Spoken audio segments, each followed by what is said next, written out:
그녀는 지하철에서 숨을 깊이 쉬지 않습니다. 깊이 들이마시면 목이 따갑거든요. 18년 동안 그렇게 살았습니다. 런던 지하철을 타는 사람이라면 다 아는 요령인데 코로 살짝, 입으로 살짝, 최대한 적게 호흡하는 겁니다. 그 이름은 샬럿 그레이, 41살이고 도시 모빌리티 기획자입니다. 런던 교통청 프로젝트를 18년째 맡고 있는 전문가입니다. 그녀는 유럽 지하철이라면 자신 있다고 생각했습니다. 파리와 베를린과 마드리드를 전부 타봤고 전부 보고서를 썼습니다. 무엇보다 런던은 세계 최초였습니다.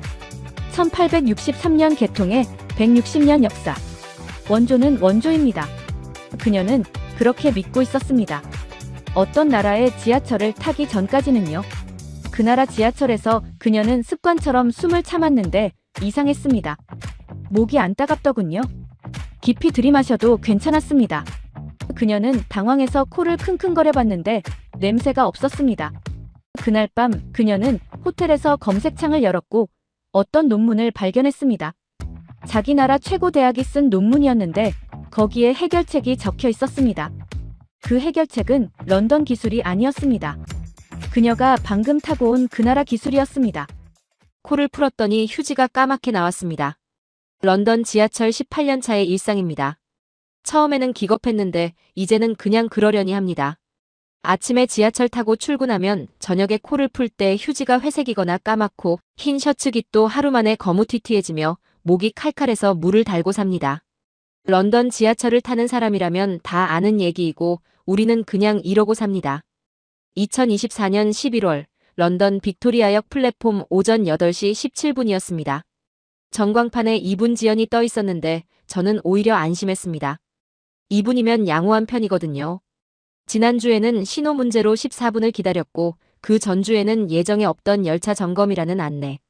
방송과 함께 다음 역까지 25분을 걸었습니다. 출근 시간에 정장 입고 캐리어 끌면서요. 저만 그런 게 아니라 런던에서는 오늘 지하철. 제 시간에 왔어라고 하면 진짜 무슨 일 있어? 하고 되묻는데 정시 운행이 뉴스감이에요. 저는 도시 모빌리티 기획자입니다. 런던 교통청 TfL 외주 프로젝트를 10년 넘게 맡아왔고 유럽 각국 대중교통 시스템을 분석하는 게 제 업입니다.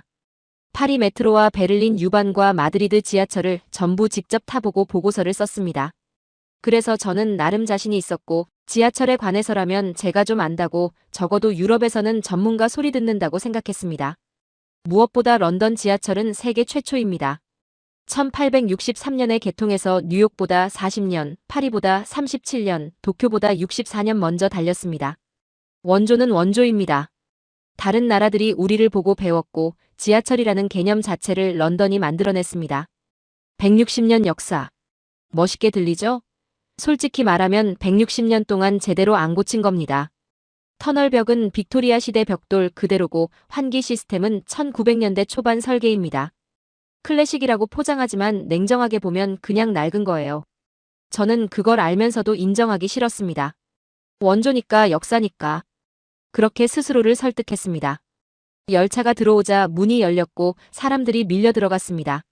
저도 떠밀려 안으로 들어갔는데 좌석은 당연히 꽉 찼고 손잡이를 잡으려고 팔을 뻗었더니 뭔가 이상했습니다. 끈적거리더군요. 어제 누군가 흘린 음료수인지 아니면 수십 년 묵은 때인지 알 수 없었습니다. 저는 반사적으로 손을 떼고 재킷 소매로 손바닥을 닦았는데 출근길에 정장 소매로 손을 닦고 있는 제 모습이 한심했습니다. 18년째 이러고 있다는 게 더 한심했고 저는 손잡이 대신 기둥에 등을 기댄 다음 숨을 얕게 쉬기 시작했습니다. 터널 냄새가 올라왔거든요. 런던 지하철 타본 사람은 아는 그 냄새입니다. 쇠 냄새와 먼지 냄새와 뭔가 탄 것 같은 냄새가 뒤섞인 텁텁한 공기인데 깊이 들이마시면 목이 따가워서 저는 코로 살짝, 입으로 살짝, 최대한 적게 호흡하는 습관이 생겼습니다. 160년 역사의 지하철을 타면서 숨을 참고 있는 겁니다. 웃기죠? 창밖으로 터널벽이 스쳐 지나갔습니다. 빅토리아 시대 벽돌인데 금이 가 있고 파이프가 튀어나와 있고 군데군데 얼룩이 져 있었습니다. 역사라고 하기엔 그냥 오래된 거고 오래된 거라고 하기엔 너무 안 고친 겁니다. 그런데 이상한 게 하나 있었습니다. 이건 나중에 말씀드릴게요. 그날 저는 서울행 비행기를 타러 히드로 공항으로 가는 길이었습니다. 아시아 도시 교통 시스템 벤치마킹 출장이었는데 원래 도쿄를 먼저 가려고 했지만 서울을 먼저 보고 오라는 회사 지시가 있었습니다. 인천공항이 몇 년째 세계 공항 순위 상위권이라는 얘기도 있고 최근 서울 대중교통 관련 리포트 요청이 많다는 거였습니다. 솔직히 큰 기대는 없었습니다. 서울 지하철은 1974년 개통으로 런던보다 111년 늦습니다.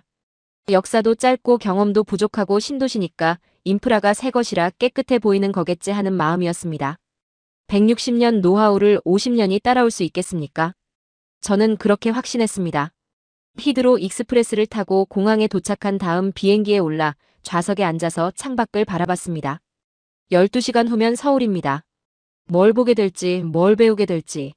아마 별거 없겠지. 깨끗하다는 얘기는 들었는데 그게 다겠지. 몇 가지 메모하고 사진 찍고 보고서 쓰면 끝이겠지. 그때까지 저는 몰랐습니다. 일주일 후에 제가 뭘 인정하게 될지. 인천공항에 내렸습니다. 입국 심사대를 통과하는데 줄이 생각보다 빨리 줄었습니다. 앞에 있던 사람들이 슥슥 빠져나가더니 어느새 제 차례가 됐고 심사관이 여권 확인하고 도장 찍는 데까지 체감상 굉장히 짧았습니다. 히드로에서는 입국 심사줄에서 서류 가방을 바닥에 내려놓고 한쪽 다리 쉬어가며 기다리는 게 당연한데 여기서는 가방을 손에 들고 있다가 그냥 끝나버렸습니다. 저는 뒤를 돌아봤습니다. 혹시 내가 뭘 빼먹었나 싶어서요. 아무도 저를 안 불렀습니다. 공항을 빠져나오면서 바닥을 봤더니 반짝거렸습니다. 조명 때문이 아니라 바닥 자체가 깨끗해서 빛이 반사되는 거였습니다. 저는 고개를 들어 천장을 봤는데 먼지가 없었고 유리창을 봤는데 얼룩이 없었으며 구석을 봤는데 거미줄이 없었습니다. 저는 눈에 걸리는 걸 찾으려고 두리번거렸는데 아무리 봐도 찾을 수가 없었습니다. 기분이 묘했습니다. 깨끗하면 좋은 건데 왠지 불편하더군요. 공항철도를 타고 서울역으로 향했습니다. 열차 안으로 들어가자 에어컨 바람이 시원하게 불어왔고 좌석에 앉았더니 시트가 깨끗했습니다. 얼룩이 없었습니다. 저는 괜히 손으로 시트를 쓱 만져봤는데 끈적이지 않았습니다. 다시 만져봤는데 진짜 안 끈적거렸습니다. 저는 손바닥을 펴서 들여다봤습니다. 아침에 런던 지하철 손잡이 잡고 재킷 소매로 닦았던 그 손인데 여기서는 그럴 필요가 없었습니다. 창밖으로 풍경이 스쳐 지나갔습니다. 고속도로 갓길에 쓰레기가 없었고 가드레일이 햇빛에 반짝거렸습니다. 터널을 지나는데 조명이 일정한 간격으로 켜져 있었고 벽면이 타일로 반듯하게 붙어 있었습니다. 저는 창밖을 보면서 아무 생각 없이 숨을 깊이 들이마셨습니다. 목이 안 따갑더군요. 이상했습니다. 아, 이상한 게 아니라 이게 정상이고 런던이 이상한 건데. 저는 그 생각을 애써 밀어냈습니다. 서울역에서 지하철로 환승했습니다. 개찰구를 통과하는데 교통카드를 갖다 대니까 삑소리가 나면서 바로 문이 열렸습니다. 한 번에요. 히드로에서 오이스터 카드가 인식 안 돼서 뒤에 줄 선 사람들 눈치 보며 3번 찍고 사리 하면서 옆으로 비켜섰던 기억이 났습니다. 여기서는 그냥 됐습니다. 저는 괜히 카드를 다시 찍어봤는데 또 됐습니다. 에스컬레이터를 타고 플랫폼으로 내려갔습니다. 사람이 꽤 많았습니다. 퇴근 시간이 가까워서 그런 것 같았는데 이상하게 조용했습니다. 통화하는 사람이 안 보였습니다. 다들 휴대폰을 보고 있었는데 이어폰을 끼고 있어서 소리가 새어나오지 않았고 대화하는 사람들도 목소리를 낮춰서 속삭이듯 얘기하고 있었습니다. 저는 혹시 여기가 병원인가 싶어서 주변을 둘러봤는데 지하철역 맞았습니다. 코를 벌름거려봤습니다. 냄새가 안 나더군요. 지하철 플랫폼인데 아무 냄새가 안 났습니다.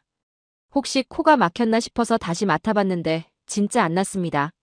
아침에 런던에서 맡았던 그 냄새, 쇠 냄새와 먼지 냄새와 뭔가 탄 것 같은 텁텁한 공기가 여기에는 없었습니다. 에어컨 바람만 불어왔습니다. 저는 멍하니 서서 숨을 깊이 들이마셔봤는데 시원하고 깨끗했습니다. 저는 코를 손가락으로 문질러 봤습니다. 아침에 휴지로 풀면 까맣게 나오던 그 코인데 여기서는 어떨지 궁금해졌습니다. 바닥을 봤더니 껌 자국이 없었습니다. 런던 지하철 플랫폼 바닥에는 까만 점들이 박혀 있습니다. 수십 년간 사람들이 뱉은 껌이 눌러붙어서 굳은 건데 저는 그게 원래 지하철 바닥에 있는 건 줄 알았습니다. 여기는 없었습니다. 회색 타일 위에 아무것도 없었습니다. 바닥이 그냥 바닥이더군요. 열차가 들어오자 문이 열렸고 저는 안으로 들어갔습니다. 손잡이를 잡았는데 끈적이지 않았습니다. 저는 손을 떼고 다시 잡아봤는데 진짜 안 끈적거렸습니다. 혹시 내가 이상한 건가? 손잡이가 원래 이런 건가? 저는 손잡이를 잡은 채로 가만히 서 있었습니다. 차량 안을 둘러봤는데 바닥에 휴지가 없었고 의자에 낙서가 없었으며 창문에 손때가 안 끼어 있었습니다. 전부 깨끗했습니다. 짜증이 나더군요. 왜냐면 깨끗하면 안 되거든요. 우리보다 111년 늦게 시작한 나라가 이러면 안 되는 거거든요. 저는 창밖을 바라봤습니다. 터널벽이 스쳐 지나갔는데 금이 가 있지 않았고 파이프가 튀어나와 있지 않았으며 빅토리아 시대 벽돌이 아니라 그냥 반듯한 콘크리트였습니다. 저는 호텔까지 가는 동안 아무 말도 안 했습니다. 머릿속으로 뭔가를 정리하려고 했는데 정리가 안 됐습니다. 좋은 건 알겠는데 인정하기가 싫었습니다. 다음 날 아침, 저는 본격적으로 서울 지하철을 타보기로 했습니다. 호텔에서 가까운 역으로 걸어갔습니다. 계단을 내려가 개찰구를 통과하고 플랫폼으로 들어서는데 뭔가 이상했습니다. 선로가 안 보이더군요. 플랫폼 끝에 유리벽이 쭉 서 있었고 그 유리벽 때문에 선로가 가려져 있었습니다. 저는 멈춰서서 그 유리벽을 한참 바라봤습니다. 아, 이거. 런던에서 출근할 때 느꼈던 그 이상한 느낌이 바로 이거였습니다. 뭔가 있는데 뭔지 모르겠다고 했던 것. 런던 지하철에는 이게 없었습니다. 플랫폼에 서면 바로 앞이 선로인데 까만 레일이 보이고 그 아래 자갈이 보이고 쥐가 지나가는 것도 보입니다.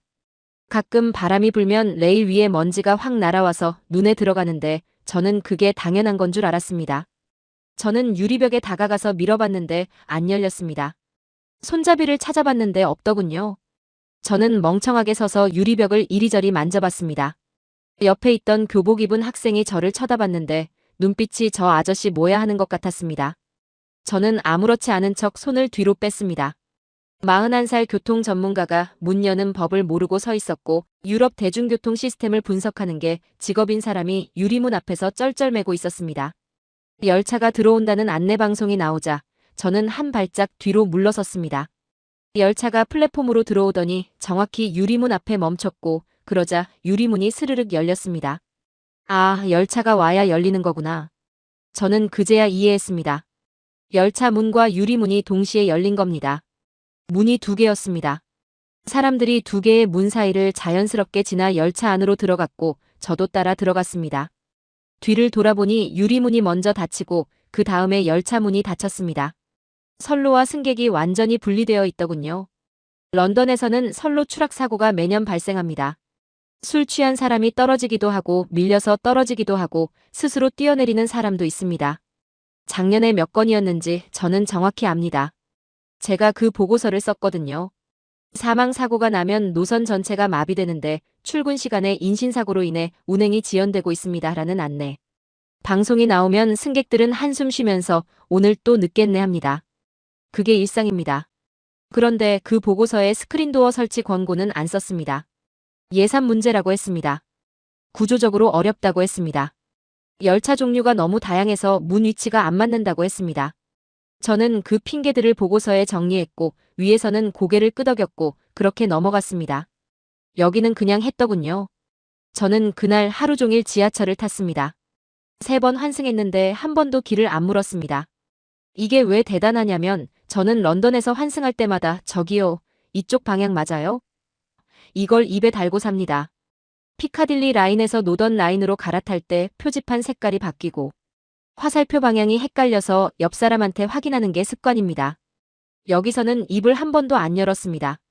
표지판이 일관적이었기 때문입니다. 어느 역에서 내려도 같은 색깔, 같은 폰트, 같은 위치에 안내판이 있었고 화살표 방향대로 걸으면 됐습니다. 저는 좀 서운했습니다. 말 한마디 안 하고 목적지에 도착해버렸거든요. 에스컬레이터가 고장나 있지 않았습니다. 3번 환승하는 동안 단 한 대도요. 런던에서는 이 에스컬레이터는 수리 중입니다. 팻말이 붙어 있으면 또 하고 계단으로 올라갑니다. 웨스트민스터역에서 계단으로 올라가면 다리가 후들거리는데 저는 그게 당연한 건 줄 알았습니다. 플랫폼마다 그 유리문이 있었습니다. 한 군데도 빠짐없이요. 저는 역마다 확인했는데 전부 있었습니다. 어떤 역은 유리문이 천장까지 완전히 막혀 있었고 어떤 역은 위쪽이 뚫려 있었지만 선로 쪽은 전부 막혀 있었습니다.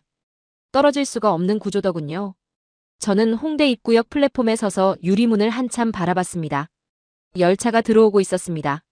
런던에서는 열차가 들어올 때 먼지 섞인 바람이 확 불어와서 눈을 찡그리고 숨을 참는 게 습관인데 여기서는 유리문이 바람을 막아줬습니다. 바람이 안 왔고 먼지가 안 날렸으며 저는 눈을 안 찡그려도 됐습니다.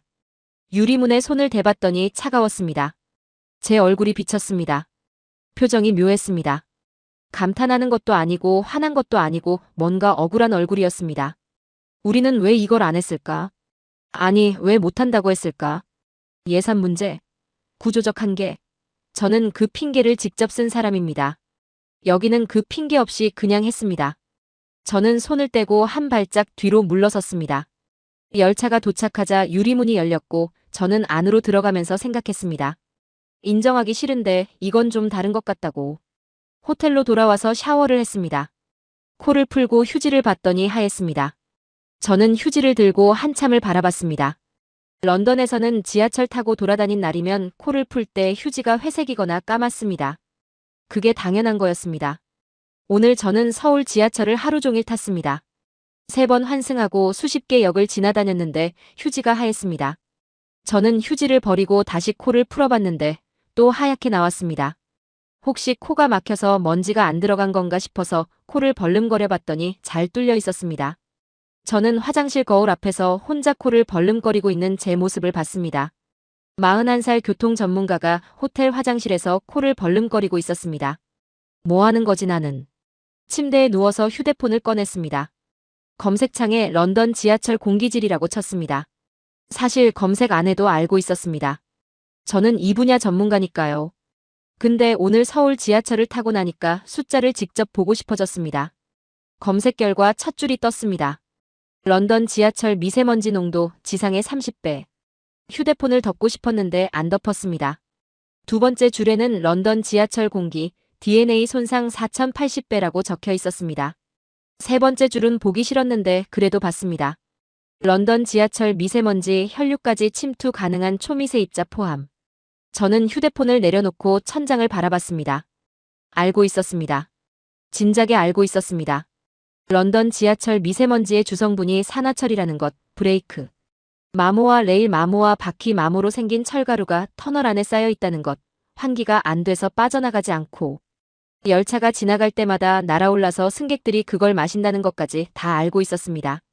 저는 런던 교통청 외주 프로젝트를 10년 넘게 해왔습니다. 대기질 보고서도 읽어봤고 관련 회의에도 참석했으며 동료들이랑 지하철 공기 진짜 별로야라고 농담처럼 얘기도 했습니다. 근데 거기까지였습니다. 그냥 그러려니 하고 살았습니다. 작년에 제가 쓴 보고서가 떠올랐습니다. 런던 교통청에 제출한 컨설팅 보고서였는데 그 보고서에 이런 문장이 있었습니다. 런던 지하철 대기질은 현재 관리 가능한 수준임. 제가 쓴 문장입니다. 그 보고서 쓰고 받은 컨설팅비가 얼마였는지 생각났습니다. 갑자기 얼굴이 화끈거렸습니다. 침대에 누워있는데 혼자 얼굴이 빨개졌습니다. 다행히 아무도 안 봤습니다. 관리 가능한 수준. 지상의 30배가 관리 가능한 수준입니까? DNA 손상 40배가 관리 가능한 수준입니까? 저는 그 문장을 쓸 때 양심에 찔리지 않았습니다. 왜냐면 다들 그렇게 쓰거든요. 개선 여지가 있음, 장기적 모니터링 필요, 구조적 한계 고려, 시 현실적 대안 모색 요구됨. 이런 표현들로 포장하면 아무도 뭐라 안 하고 위에서도 고개 끄덕이고 저도 돈 받고 그렇게 넘어갑니다. 알고 있었습니다. 알면서 아무것도 안 했습니다. 아니, 알면서 괜찮다고 썼습니다. 돈 받고요. 저는 천장을 보면서 한숨을 쉬었습니다. 160년 역사니까 오래됐으니까 원래 그런 거니까. 그렇게 합리화했습니다. 코 풀면 까맣게 나오는 것도 런던 지하철의 특성이라고 생각했고 목이 칼칼한 것도 당연한 거라고 받아들였습니다. 근데 오늘 서울 지하철을 타보니까 원래 그런 게 아니더군요. 서울 지하철도 터널 안을 달립니다. 브레이크도 밟고 바퀴도 굴러갑니다. 50년 됐으니까 먼지도 쌓였을 겁니다. 그런데 냄새가 안 났고 숨이 막히지 않았으며 코를 풀어도 하얗게 나왔습니다. 160년 역사. 세계 최초. 원조. 저는 그 타이틀 뒤에 숨어서 아무것도 안 한 겁니다. 아니, 아무것도 안 하는 걸 정당화한 겁니다. 전문가라는 이름으로요. 컨설팅비 받으면서요. 저는 침대에서 일어나 앉았습니다. 창밖을 봤더니 서울 야경이 보였고 빌딩 불빛이 반짝거렸습니다. 목이 안 따갑고 숨이 편했습니다. 저는 휴대폰을 다시 들었다가 내려놓았습니다. 더 검색하면 자존심이 더 상할 것 같아서 오늘은 여기까지만 보기로 했습니다. 근데 이미 늦었습니다. 그래서 뭐요, 160년이. 잠이 안 왔습니다.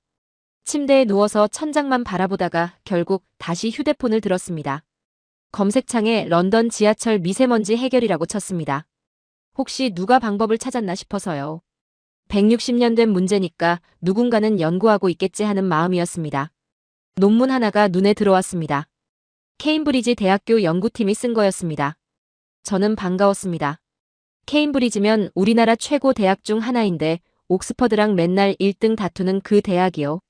거기서 런던 지하철 연구를 했으면 뭔가 답이 있겠지 싶었고 영국 대학이 영국 문제를 연구했으니까 영국식 해결책이 나왔겠지 싶었습니다.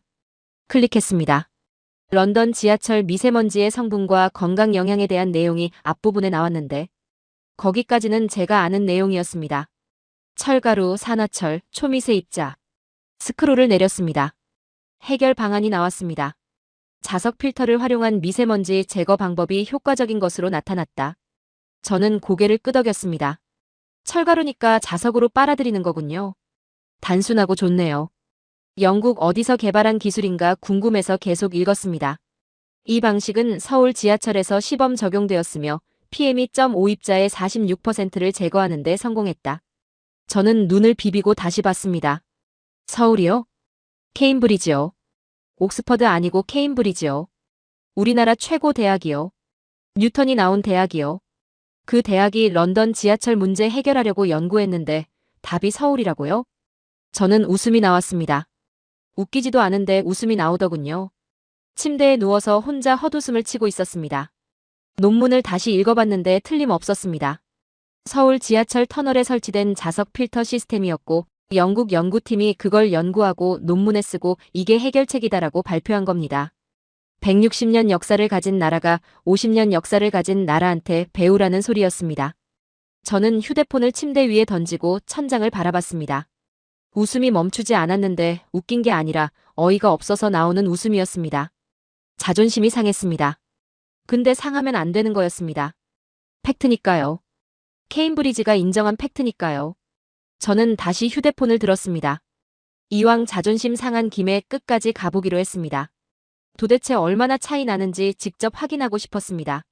런던 지하철 요금을 검색했더니 존일 기준편도 2.9파운드가 나왔고 하나로 약 5,000원입니다. 서울 지하철 요금을 검색했더니 기본 요금 1,400원이 나왔고 파운드로 환산하면 약 77펜스입니다. 저는 계산기를 두드렸습니다. 혹시 제가 틀렸나 싶어서요. 안 틀렸습니다. 런던이 서울의 3배였습니다. 3배를 내고 30배 더러운 공기를 마시고 있었던 겁니다. 저는 3배를 내면서 원조니까 괜찮아라고 생각하며 살았고 160년 역사니까 어쩔 수 없다고 생각하며 살았습니다. 바보였습니다. 숫자가 머릿속에서 빙빙 돌았습니다. 3배 비싼 요금, 30배 더러운 공기, 160년 역사, 50년 역사, 케임브리지 대학교, 서울기술. 아까 낮에 봤던 그 유리문이 떠올랐습니다. 스크린도어. 혹시나 싶어서 검색해봤습니다. 서울 지하철 스크린도어 사망사고 통계. 결과가 떴습니다. 설치 전 연평균 37.1명이었는데 설치 후 연평균 0.4명으로 줄었습니다. 저는 숫자를 다시 봤습니다. 37명이 0.4명이 됐습니다. 반올림하면 0입니다. 매년 37명이 죽던 게 0이 된 겁니다. 유리문 하나로요. 저는 그 유리문 앞에서 이거 왜 안 열려? 하면서 밀어보던 사람입니다. 학생한테 이상한 눈빛 받으면서 쩔쩔매던 사람입니다. 그 유리문이 매년 37명을 살리고 있었습니다. 런던은 아직도 사람이 선로로 떨어집니다. 매년 뉴스에 나옵니다. 저는 그 보고서를 쓴 사람입니다. 구조적 한계로 인해 스크린도어 설치가 어려움이라고 쓴 사람입니다. 서울은 그냥 설치해서 37명을 0명으로 만들었습니다. 저는 휴대폰을 내려놓고 눈을 감았습니다. 160년 동안 뭘 한 겁니까? 저는 눈을 뜨고 창밖을 봤습니다. 서울 야경이 여전히 반짝거렸습니다. 저는 그 불빛들을 바라보면서 생각했습니다. 내일 뭘 더 보게 될지 모르겠다고. 근데 솔직히 더 보기 무섭다고. 이미 충분히 깨졌다고. 새벽 2시였습니다. 저는 호텔 침대에 누워서 천장을 보고 있었는데 도무지 잠이 오질 않았습니다.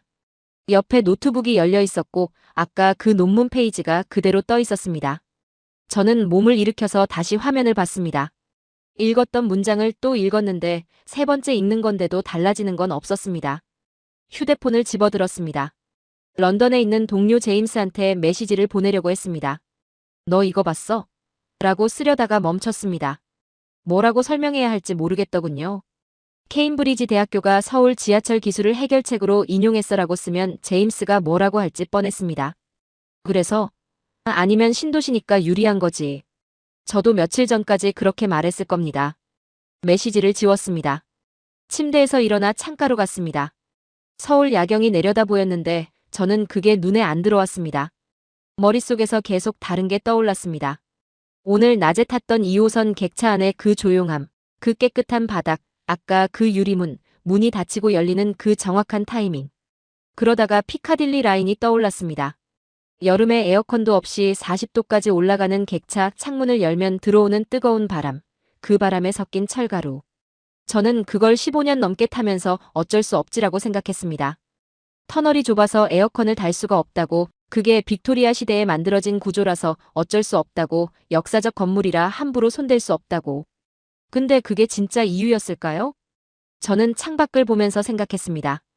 지난 며칠간 제가 계속했던 질문은 서울 지하철이 왜 좋은가였습니다. 스크린도어가 있어서, 미세먼지가 적어서, 배차 간격이 짧아서. 하나하나 리스트를 만들어서 비교하면 답이 나올 줄 알았습니다. 근데 그게 아니더군요. 진짜 질문은 이거였습니다. 런던은 왜 안 했을까? 스크린도어를 왜 안 달았을까? 에어컨을 왜 안 넣었을까? 미세먼지를 왜 그냥 뒀을까? 돈이 없어서? 기술이 없어서? 그건 말이 안 됩니다. 케임브리지 대학교가 서울한테 배우자고 논문을 쓸 정도면 기술 문제는 아닌 거잖아요.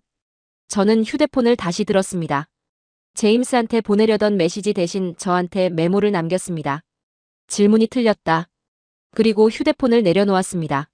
창밖을 다시 봤습니다. 서울 시내에 불빛이 촘촘하게 박혀 있었고 저 밑 어딘가로 지하철이 달리고 있을 거였습니다. 새벽 2시인데도 아마 청소하는 사람이 있겠죠. 내일 아침 출근하는 사람들을 위해서. 런던은 지금 몇 시지? 저녁 6시쯤일 겁니다. 퇴근 시간이니까 센트럴 라인이 미어터지고 있겠죠. 사람들이 땀을 흘리면서 서로 부대끼고 있을 거고 누군가는 콧구멍에 검은 먼지가 끼는 줄도 모르고 휴대폰을 보고 있겠죠. 저도 그랬으니까요. 15년 동안. 저는 창문에 이마를 갖다 댔습니다. 유리가 차가웠습니다. 그 차가움이 머리를 좀 맑게 해주는 것 같았습니다. 저는 눈을 감고 생각했습니다. 내일 런던으로 돌아가면 뭐라고 보고서를 써야 하지? 서울 지하철 벤치마킹 결과라는 제목을 달고 뭘 써야 하지? 쓸 말이 너무 많았습니다. 근데 동시에 뭘 써야 할지 모르겠더군요. 한 가지는 확실했습니다. 우리가 원조니까 괜찮다는 말은 더 이상 못 쓸 것 같았습니다. 히드로 공항에 내렸습니다. 입국 심사대를 통과하는데 줄이 길었습니다. 앞에 있던 사람이 서류 문제로 심사관이랑 실랑이를 벌이고 있었고 저는 서류 가방을 바닥에 내려놓고 한쪽 다리를 쉬면서 기다렸습니다. 일주일 전 인천공항에서는 가방을 손에 들고 있다가 그냥 끝났는데 저는 그 생각을 하다가 고개를 저었습니다. 비교하지 말자. 여기는 원래 이래. 공항을 빠져나와 피카딜리 라인 플랫폼으로 내려갔습니다. 계단을 내려가는 순간 냄새가 올라왔습니다. 그 냄새.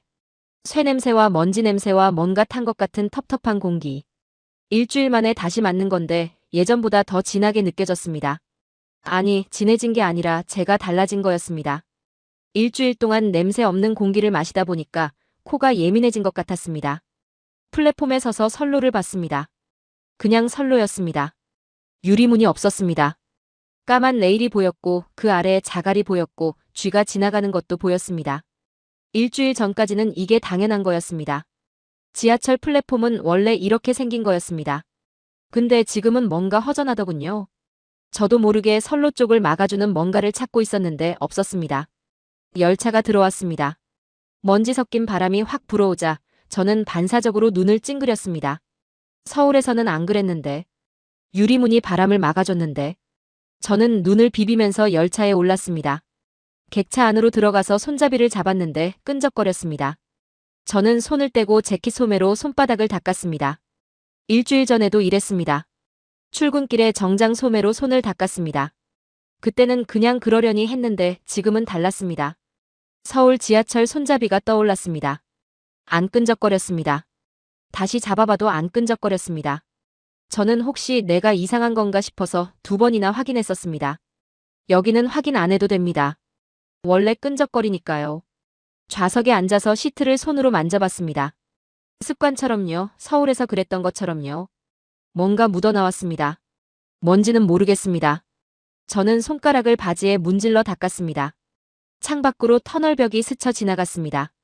빅토리아 시대 벽돌인데 금이 가 있고 파이프가 튀어나와 있고 군데군데 얼룩이 져 있었습니다. 일주일 전에 봤던 그 벽이었습니다. 달라진 건 없었습니다. 달라진 건 저였습니다. 열차가 덜컹거리면서 달렸습니다. 에어컨이 없어서 더웠습니다. 창문이 조금 열려 있었는데 거기로 들어오는 바람이 뜨거웠습니다. 터널 안 공기가 뜨거운 거였습니다. 여름도 아닌데. 저는 숨을 얕게 쉬기 시작했습니다. 깊이 들이마시면 목이 따가우니까요. 예전에는 이게 습관이었는데 지금은 의식이 됐습니다. 서울에서는 숨을 깊이 쉬어도 괜찮았는데 옆에 앉은 남자가 기침을 했습니다. 저도 목이 간질거렸습니다. 기침이 나올 것 같았는데 참았습니다. 기침하면 뭔가 인정하는 것 같아서요. 뭘 인정하는 건지는 저도 모르겠습니다. 그냥 참았습니다. 얼스코트역에서 내렸습니다. 플랫폼에 서서 떠나는 열차를 바라봤습니다. 열차가 터널 속으로 사라지고 먼지가 가라앉자 다시 조용해졌습니다. 저는 플랫폼 바닥을 내려다봤습니다. 까만 점들이 박혀 있었습니다. 껌 자국이었습니다. 수십 년간 사람들이 뱉은 껌이 눌러붙어서 굳은 겁니다. 서울 지하철 바닥에는 없었는데 저는 계단을 올라가면서 코를 훌쩍거렸습니다. 목이 따가웠습니다. 집에 가면 코를 풀어야겠다고 생각했는데 휴지가 무슨 색으로 나올지 뻔했습니다. 지상으로 올라오니까 해가 지고 있었습니다. 런던 하늘이 주황색으로 물들어 있었습니다. 저는 깊게 숨을 들이마셨습니다. 지상 공기가 이렇게 달게 느껴진 건 처음이었습니다. 예전에는 지하철에서 내려도 별 차이를 못 느꼈는데 지금은 달랐습니다. 저는 걸으면서 휴대폰을 꺼내 메모장을 열었습니다. 보고서에 뭘 쓸지 아직도 정리가 안 됐습니다. 커서가 깜빡거렸습니다. 저는 한참을 서서 화면을 바라보다가 한 문장만 썼습니다. 우리가 배워야 함. 그리고 휴대폰을 주머니에 넣었습니다. 집으로 걸어가는데 자꾸 서울이 떠올랐습니다. 냄새 없던 플랫폼, 끈적이지 않던 손잡이, 선로를 막아주던 유리문, 하얗게 나오던 휴지. 저는 걸음을 멈추고 하늘을 올려다봤습니다. 주황색 하늘이 점점 어두워지고 있었습니다. 저는 아무 말 없이 서 있었습니다. 할 말이 없었습니다. 아니, 할 말은 많은데 입이 안 떨어지더군요. 그냥 한숨만 나왔습니다. 길고 깊은 한숨. 그게 제 대답이었습니다. 일주일이 지났습니다. 런던 생활이 다시 시작됐습니다. 아침에 일어나서 지하철 타고 출근하고 일하고 지하철 타고 퇴근하고 자고. 서울 가기 전이랑 똑같은 루틴이었습니다. 근데 똑같지 않았습니다. 아침에 빅토리아역 플랫폼에 서면 선로가 먼저 눈에 들어왔습니다. 예전에는 그냥 선로였는데 지금은 유리문이 없네가 먼저 떠올랐습니다. 열차가 들어올 때 먼지 바람이 불어오면 예전에는 그냥 눈을 찡그렸는데 지금은 서울에서는 안 그랬는데가 먼저 떠올랐습니다. 손잡이를 잡을 때마다 손바닥을 봤습니다. 끈적거리면 소매로 닦고 닦으면서 서울 지하철이 떠올랐습니다. 안 끈적거렸던 그 손잡이, 2번이나 확인했던 그 손잡이. 코를 풀 때마다 휴지를 봤습니다. 까맣게 나오면 한숨이 나오고 한숨 쉬면서 서울이 떠올랐습니다. 하얗게 나왔던 그 휴지. 짜증이 나더군요. 뭘 해도 서울이 떠올랐습니다. 비교하지 말자고 했는데 자동으로 비교가 됐습니다. 몸이 기억해버린 거였습니다. 깨끗한 게 어떤 건지, 냄새 안 나는 게 어떤 건지, 숨쉬기 편한 게 어떤 건지. 일주일 만에 기준이 바뀌어 버렸습니다. 돌아갈 수 없었습니다. 예전처럼 원래 일해 하면서 넘어갈 수 없었습니다. 목요일 점심에 제임스가 물었습니다. 서울 보고서 언제 나와? 저는 다음 주라고 대답했습니다. 사실 이미 다 썼는데 제출하기가 망설여졌습니다. 제출하면 공식적으로 인정하는 거니까요. 런던보다 낫다는 걸 문서로 남기는 거니까요. 제임스가 말했습니다. 뭐 대단한 거 있었어? 서울 지하철? 저는 뭐라고 대답해야 할지 몰랐습니다. 깨끗하더라는 너무 짧았고 우리보다 낫더라는 너무 직접적이었으며 시스템이 달랐다는 설명이 필요했습니다. 저는 입을 열었다 닫았다 하다가 결국 이렇게 말했습니다. 가봐. 제임스가 웃으면서 물었습니다. 그렇게 좋았어? 저는 대답 안 했습니다. 좋고 나쁘고의 문제가 아니었습니다. 그냥 달랐습니다. 확실히 달랐습니다. 말로 설명하기 귀찮았습니다. 직접 타봐야 합니다. 금요일 저녁 퇴근길 피카딜리 라인에 앉아 있었습니다. 열차가 터널을 달렸습니다. 덜컹거리는 소리와 텁텁한 공기와 끈적거리는 손잡이. 일주일 전이랑 똑같았습니다. 달라진 건 없었습니다. 달라진 건 저였습니다. 창밖을 봤습니다. 빅토리아 시대 벽돌이 스쳐 지나갔습니다. 160년 된 터널이고 세계 최초의 지하철입니다. 저는 예전에 그게 자랑스러웠는데 지금은 모르겠습니다. 오래된 게 좋은 건 줄 알았습니다. 아니더군요. 역사는 숫자가 아니었습니다. 먼저 시작했다고 잘하는 게 아니었습니다. 잘하는 건 따로 있었습니다. 사람 안 떨어지게 문다는 것, 숨쉬기 편하게 공기 정화하는 것, 손잡이 안 끈적거리게 관리하는 것. 그런 거였습니다. 서울은 그걸 했고 런던은 안 했습니다. 그게 다였습니다. 얼스코트역에서 내렸습니다.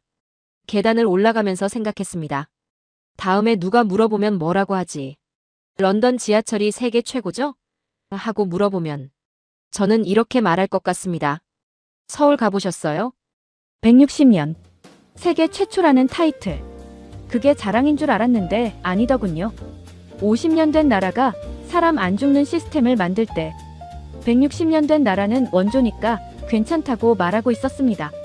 미세먼지가 30배일 때 역사적 건물이라 어쩔 수 없다고 변명하고 있었고 매년 사람이 선로로 떨어질 때 구조적 한계라고 보고서를 쓰고 있었습니다. 그 보고서를 쓴 사람이 서울 지하철을 탔습니다. 일주일 만에 기준이 바뀌었습니다.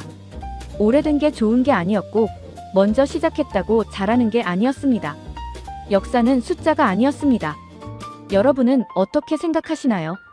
160년이 50년한테 배워야 한다는 거 인정하시나요? 아니면 그래도 원조가 원조라고 생각하시나요?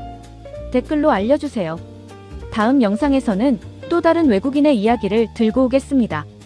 한국에서 뭔가를 보고 자기 나라로 돌아가서 한숨 쉰 사람들, 그 이야기. 서울 가보셨어요? 이 질문의 무게를 아는 사람들이 점점 늘어나고 있습니다.